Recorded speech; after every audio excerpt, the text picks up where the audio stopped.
Hello student, education 24 में आपका स्वागत है। आज के इस वीडियो में मैं आपको बीए सेकेंड ईयर के 4th सेमेस्टर में आपका जो सब्जेक्ट है ज्योग्राफी यानी कि भूगोल, उसके अंदर कौन कौन से क्वेश्चन आने वाले हैं, इस वीडियो के अंदर मैं आपको आने वाले क्वेश्चन के बारे में बताऊंगा। सो आप इस वीडियो को ध्यान से देखिएगा ताकि आपको आने वाले क्वेश्चन के बारे में अच्छे से पता चल सके। और जो भी स्टूडेंट बीए सेकेंड ईयर के अंदर है, जिनका 4th सेमेस्टर का एग्जाम चल रहा है या फिर 4th सेमेस्टर का एग्जाम होने वाला है, वो लोग कमेंट करके जरूर बताएं कि नेक्स्ट क्वेश्चन पेपर उनको किस सब्जेक्ट के ऊपर चाहिए, ताकि आपके कमेंट के अनुसार मैं आपको क्वेश्चन पेपर दे सकूँ।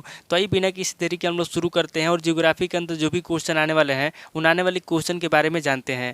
तो यहाँ पे सबसे पहले हम लोग अति लघु उत्तरीय प्रश्नों के बारे में जानेंगे। तो अति लघु उत्तरीय प्रश्नों में पहले प्रश्न की बात की जाए तो यहाँ पे आपका पहला प्रश्न दिया हुआ है, झूम कृषि की कोई एक विशेषता स्पष्ट कीजिए। पहला प्रश्न कह रहा है जो झूम कृषि है, यहाँ पे आपको झूम कृषि की कोई एक विशेषता स्पष्ट करना है। अब अगली क्वेश्चन की बात की जाए तो यहाँ पे आपका दूसरा क्वेश्चन दिया हुआ है, सघन वनों के 4 बहुमूल्य वृक्षों के नाम बताइए। दूसरा क्वेश्चन कह रहा है जो सघन वन है, यहाँ पे आपको सघन वनों के 4 बहुमूल्य वृक्षों के नाम बताना है। अब अगली क्वेश्चन की बात की जाए तो यहाँ पे आपका तीसरा क्वेश्चन दिया हुआ है, कृषि प्रदेश किसे कहते हैं। तीसरा क्वेश्चन कह रहा है कि कृषि प्रदेश किसे कहते हैं, यहाँ पे आपको कृषि प्रदेश के बारे में बताना है। अब अगली क्वेश्चन की बात की जाए तो यहाँ पे आपका चौथा क्वेश्चन दिया हुआ है, खनिज संरक्षण क्यों आवश्यक है। चौथा क्वेश्चन कह रहा है जो खनिज संरक्षण है क्यों आवश्यक है, यहाँ पे आपको बताना है कि खनिज संरक्षण क्यों आवश्यक है। अब अगली क्वेश्चन की बात की जाए तो यहाँ पे आपका पांचवा क्वेश्चन दिया हुआ है, अजैविक संसाधन क्या है। पांचवा क्वेश्चन कह रहा है कि अजैविक संसाधन क्या है, यहाँ पे आपको अजैविक संसाधन के बारे में बताना है। अब अगली क्वेश्चन की बात की जाए तो यहाँ पे आपका छठा क्वेश्चन दिया हुआ है, आर्थिक क्रियाओं के प्रकार बताइए। छठा क्वेश्चन कह रहा है जो आर्थिक क्रियाएं हैं, यहाँ पे आपको आर्थिक क्रियाओं के प्रकार बताना है कि आर्थिक क्रिया कितने प्रकार की होती है। अब अगली क्वेश्चन की बात की जाए तो यहाँ पे आपका सातवां क्वेश्चन दिया हुआ है, नीतल में पाई जाने वाली मछलियों को क्या कहते हैं। सातवां क्वेश्चन कह रहा है जो नीतल में मछलियाँ पाई जाती हैं उनको क्या कहते हैं, यहाँ पे आपको बताना है कि नीतल में पाई जाने वाली मछलियों को क्या कहते हैं। अब अगली क्वेश्चन की बात की जाए तो यहाँ पे आपका आठवां क्वेश्चन दिया हुआ है, विश्व के प्रमुख मत्स्य क्षेत्र कहाँ स्थित है। आठवां क्वेश्चन कह रहा है जो मत्स्य क्षेत्र है, यहाँ पे आपको विश्व के प्रमुख मत्स्य क्षेत्रों के बारे में बताना है। अब अगली क्वेश्चन की बात की जाए तो यहाँ पे आपका नवा क्वेश्चन दिया हुआ है, उद्योग कहाँ स्थापित किए जाते हैं। नवा क्वेश्चन कह रहा है जो उद्योग है, यहाँ पे आपको बताना है कि उद्योग कहाँ स्थापित किए जाते हैं। अगली क्वेश्चन की बात की जाए तो यहाँ पे आपका 10वां क्वेश्चन दिया हुआ है, परिवहन जाल किसे कहते हैं। 10वां क्वेश्चन कह रहा है कि परिवहन जाल किसे कहते हैं, यहाँ पे आपको परिवहन जाल के बारे में बताना है। अब अगली क्वेश्चन की बात की जाए तो यहाँ पे आपका 11वां क्वेश्चन दिया हुआ है, विश्व व्यापार में सर्वाधिक अंशदान किन देशों का है। 11वां क्वेश्चन कह रहा है कि जो विश्व व्यापार है, यहाँ पे आपको बताना है कि विश्व व्यापार में सर्वाधिक अंशदान किन देशों का है। अब अगली क्वेश्चन की बात की जाए तो यहाँ पे आपका 12वां क्वेश्चन दिया हुआ है, भूमध्य सागरीय कृषि प्रदेश किसे कहते हैं। 12वां क्वेश्चन कह रहा है जो भूमध्य सागरीय कृषि प्रदेश है किसे कहते हैं, यहाँ पे आपको भूमध्य सागरीय कृषि प्रदेश के बारे में बताना है। अब अगली क्वेश्चन की बात की जाए तो यहाँ पे आपका 13वां क्वेश्चन दिया हुआ है, संसाधन और धन में अंतर बताइए। 13वां क्वेश्चन कह रहा है जो संसाधन और धन में उसमें क्या अंतर है, यहाँ पे आपको संसाधन और धन में अंतर बताना है। अब अगली क्वेश्चन की बात की जाए तो यहाँ पे आपका 14वां क्वेश्चन दिया हुआ है, स्थानिक संगठन क्या है। 14वां क्वेश्चन कह रहा है कि स्थानिक संगठन क्या है, यहाँ पे आपको स्थानिक संगठन के बारे में बताना है। तो टोटल आपके 14 क्वेश्चन हो गए जो आपसे अति लघु उत्तरीय प्रश्न में पूछे जाएंगे, और बाकी हम लोग लघु उत्तरीय प्रश्नों के बारे में जानेंगे। तो यहाँ पे लघु उत्तरीय प्रश्नों में पहले प्रश्न की बात की जाए तो यहाँ पे आपका पहला प्रश्न दिया हुआ है, आर्थिक भूगोल के अध्ययन का महत्व बताइए। पहला प्रश्न कह रहा है जो आर्थिक भूगोल है, यहाँ पे आपको आर्थिक भूगोल के अध्ययन का महत्व बताना है। अब अगली क्वेश्चन की बात की जाए तो यहाँ पे आपका दूसरा क्वेश्चन दिया हुआ है, संसाधन की अवधारणा बताइए। दूसरा क्वेश्चन कह रहा है जो संसाधन है उसकी अवधारणा क्या है, यहाँ पे आपको संसाधन की अवधारणा बताना है। अब अगली क्वेश्चन की बात की जाए तो यहाँ पे आपका तीसरा क्वेश्चन दिया हुआ है, आर्थिक भूदृश्यों के अंतर्गत मानव की प्रमुख आर्थिक क्रियाओं का वर्गीकरण कीजिए। तीसरा क्वेश्चन कह रहा है जो आर्थिक भूदृश्य है, यहाँ पे आपको आर्थिक भूदृश्यों के अंतर्गत मानव की प्रमुख आर्थिक क्रियाओं का वर्गीकरण करना है। अब अगली क्वेश्चन की बात की जाए तो यहाँ पे आपका चौथा क्वेश्चन दिया हुआ है, वन संरक्षण पर संक्षिप्त प्रकाश डालिए। चौथा क्वेश्चन कह रहा है जो वन संरक्षण है, यहाँ पे आपको वन संरक्षण पर संक्षिप्त प्रकाश डालना है। अब अगली क्वेश्चन की बात की जाए तो यहाँ पे आपका पांचवा क्वेश्चन दिया हुआ है, भूमध्य सागरीय वनों से आप क्या समझते हैं। पांचवा क्वेश्चन कह रहा है जो भूमध्य सागरीय वन है उससे आप क्या समझते हैं, यहाँ पे आपको भूमध्य सागरीय वनों के बारे में बताना है।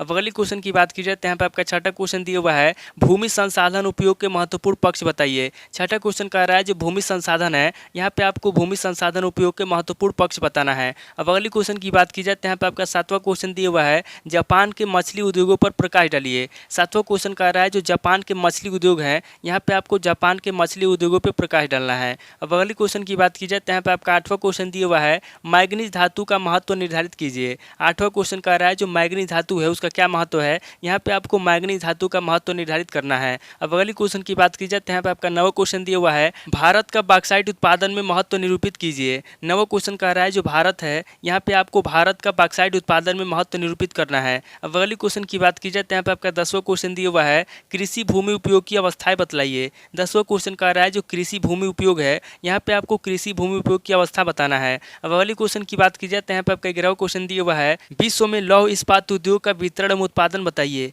11वां क्वेश्चन कह रहा है जो विश्व में लौह इस्पात उद्योग है, यहाँ पे आपको लौह इस्पात उद्योग का वितरण बताना है और उसके उत्पादन बताना है। अब अगली क्वेश्चन की बात की जाए तो यहाँ पे आपका 12वां क्वेश्चन दिया हुआ है, विनिर्माणी उद्योग किसे कहते हैं। यहाँ पे आपको विनिर्माणी उद्योग के बारे में बताना है। अब अगली क्वेश्चन की बात की जाए तो यहाँ पे आपका 13वां क्वेश्चन दिया हुआ है, विश्व के प्रमुख वायु मार्ग का उल्लेख कीजिए। 13वां क्वेश्चन कह रहा है जो विश्व के प्रमुख वायु मार्ग हैं, यहाँ पे आपको विश्व के प्रमुख वायु मार्गों का उल्लेख करना है। अब अगले क्वेश्चन की बात की जाए तो यहाँ पे आपका 14वां क्वेश्चन दिया हुआ है, विश्व के महाद्वीपीय रेल मार्गों पर संक्षिप्त टिप्पणी लिखिए। 14वां क्वेश्चन कह रहा है जो विश्व के महाद्वीपीय रेल मार्ग हैं, यहाँ पे आपको महाद्वीपीय रेल मार्गों पर संक्षिप्त टिप्पणी लिखना है। अब अगली क्वेश्चन की बात की जाए तो यहाँ पे आपका 15वां क्वेश्चन दिया हुआ है, सुएज नहर का व्यापारिक एवं वाणिज्यिक महत्व बताइए। 15वां क्वेश्चन कह रहा है जो सुएज नहर है, यहाँ पे आपको सुएज नहर का व्यापारिक एवं वाणिज्यिक महत्व बताना है। अब अगली क्वेश्चन की बात की जाए तो यहाँ पे आपका 16वां क्वेश्चन दिया हुआ है, न्यू इंग्लैंड औद्योगिक प्रदेश के प्रमुख उद्योग बताइए। 16वां क्वेश्चन कह रहा है जो न्यू इंग्लैंड औद्योगिक प्रदेश है, यहाँ पे आपको न्यू इंग्लैंड औद्योगिक प्रदेश के प्रमुख उद्योग बताना है।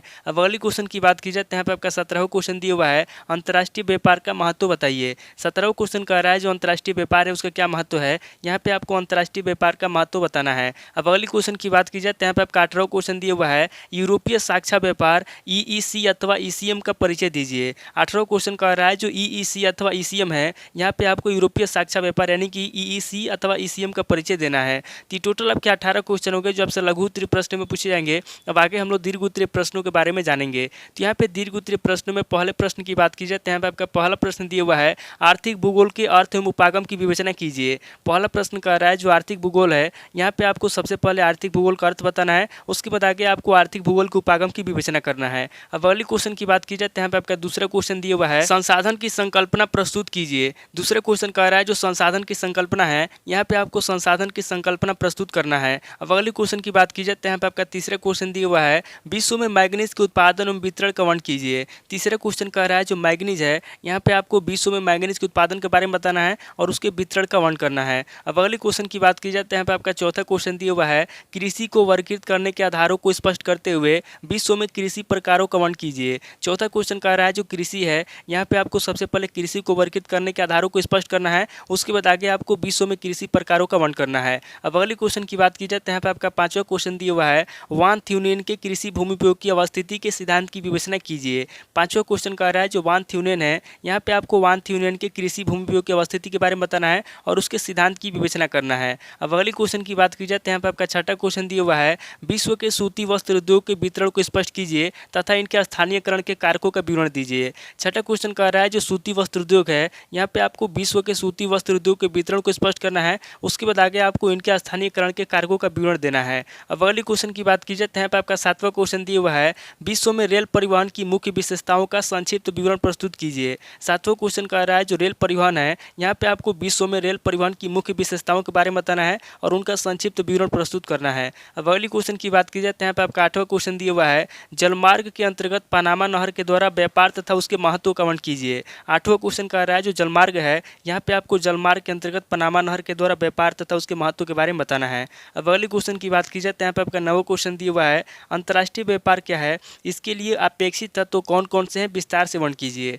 नवा क्वेश्चन कह रहा है कि अंतर्राष्ट्रीय व्यापार क्या है, यहाँ पे आपको सबसे पहले अंतर्राष्ट्रीय व्यापार के बारे में बताना है, उसके बाद आगे आपको इसके लिए अपेक्षित तत्व कौन कौन से हैं, उन तत्वों को विस्तार से बताना है। अब अगले क्वेश्चन की बात की जाए तो यहाँ पे आपका 10वां क्वेश्चन दिया हुआ है और दीर्घ उत्तरीय प्रश्न का लास्ट क्वेश्चन दिया हुआ है, विकासशील देशों की अर्थव्यवस्था पर विश्व व्यापार संगठन वैश्वीकरण की विस्तृत विवेचना कीजिए। 10वां क्वेश्चन कह रहा है जो विकासशील देश की अर्थव्यवस्था है, यहाँ पे आपको विकासशील देश की अर्थव्यवस्था पर विश्व व्यापार संगठन के बारे में बताना है और उसके वैश्वीकरण की विस्तृत विवेचना करना है। तो टोटल आपके 10 क्वेश्चन हो गए जो आपसे दीर्घ उत्तरीय प्रश्न में पूछे जाएंगे। तो इस वीडियो के अंदर मैंने आपको अति लघु उत्तरीय प्रश्न, लघु उत्तरीय प्रश्न और दीर्घ उत्तरीय प्रश्न तीनों तरह के प्रश्नों के बारे में बता दिया। आप इन तीनों तरह के प्रश्नों को नोट कर लीजिए और किसी किताब से सीरीज से मिलाकर के याद कर लीजिए। तो दोस्तों आज इस वीडियो को मैं पे स्किप करता हूँ, मिलता हूँ आपसे नेक्स्ट वीडियो में। अगर आपको वीडियो अच्छा लगा तो वीडियो को लाइक कीजिए, शेयर कीजिए और कमेंट करके बताइए कि आपको नेक्स्ट वीडियो किस टॉपिक के ऊपर चाहिए। थैंक यू दोस्तों।